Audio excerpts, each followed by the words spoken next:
ხო, პირველ რიგში ვიტყვი, რომ პატიმრობაში ყოფნისას საქართველოს დამოუკიდებელი მედია და უფლებადამცველებების მეშვეობით და მხარდაჭერით თავი არასოდეს მიგვწია მიტოვებულად და მარტოდ მათი ეს საქმიანობა და მხარდაჭერა არის აუნაზღაურებელი ჩემგან, რაც არ უნდა ბადლიერი ვიყო.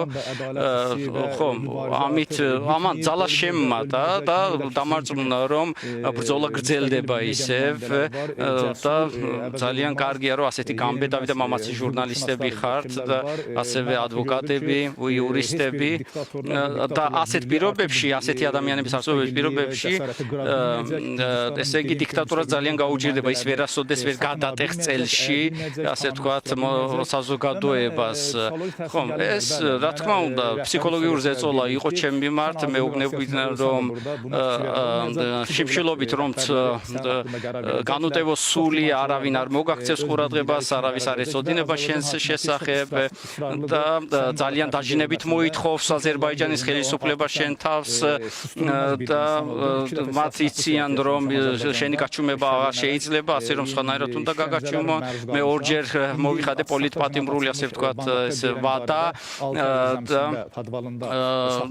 ბანდოდელი იყო ცნობილი ასეთი ციხე იქ 6 თვე სარდაფში მომყოფეს და მაწამებდნენ მათ. მოკლედ მიმეორებდნენ მრავალჯერ, რომ შენი ბედი ორი ქვეყნის ხელისუფლების მიერ იმართება და ისინი გადაწყვეტენ ყველაფერს. და კიდევ მათ ხავთ, ასე ვთქვათ, გაღვთაებრივებული პუტინი და ასევე ყავთ ბელორუსის დიქტატორი და საქართველოს ზუსტად ამ გზას ადგას. აქ მხოლოდ afgan სადიკობზე არ არის საუბარი. აქ არის მთელი ხალხის, ასე ვთქვათ, მოსახლეობის ტანჯვა წამებაზე ლაპარაკი. აი ყველაფერი სულიერი ღირებულებები არის გათელილი აზერბაიჯანში. მთლიანად ყველა არის გაჩუმებული, დაშინებულია მთელი მოსახლეობა და მათ არა მხოლოდ მთავრობის წინააღმდეგ გამოსვლა ითვლება მანდ ღალატად, არამედ აი სოციალური პრობლემების გახმოვანებაც კი უკვე სამშობლოს ღალატის დონეზეა განხილული.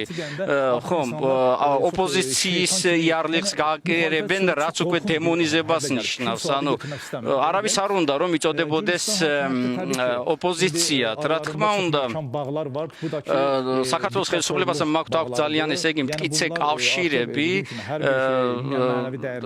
როგორც გითხარით, ესე იგი პირველ ყოვლისა ისინი ყველანაირ სულიერ ღირებულებას თელავენ და ხალხის ინტერესები მათთვის აღარ არსებობს.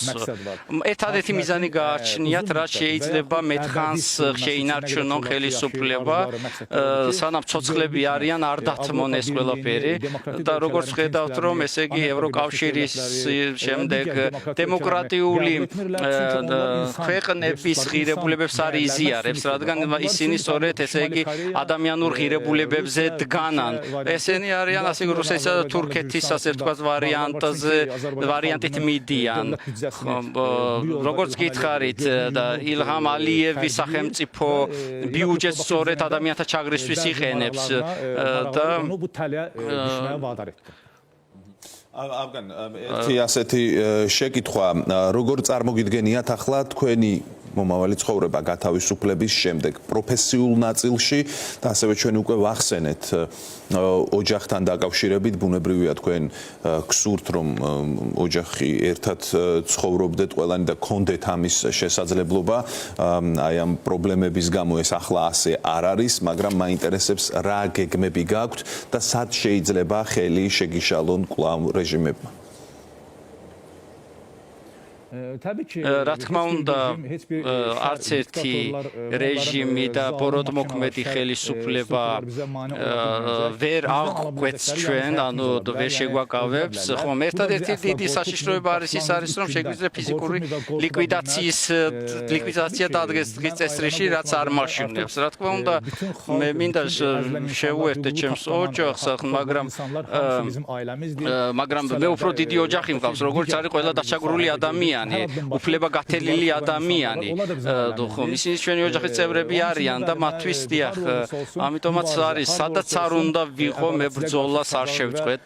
უსამართლობის წინააღმდეგ ხმას ავიმაღლებ და ხო, გთხოვთ ეს მაღალ ფარდოვნობაში და რაღაცა ის პათეტიკაში არ ჩამომართოთ. გულწრფელად ვამბობ ამას და მე მინდა რომ საქართველოშიც გამოვაჩინოთ ჩემი ძალა, ვიცი სხვადასხვა ასე ვთქვათ ბრძოლის გზები და მეთოდები და რომც გამაძევონ შეიძლება წასვლაც არ მომინდეს, იმიტომ რომ ჩემ თავს თითქოს აქ ვგრძნობ.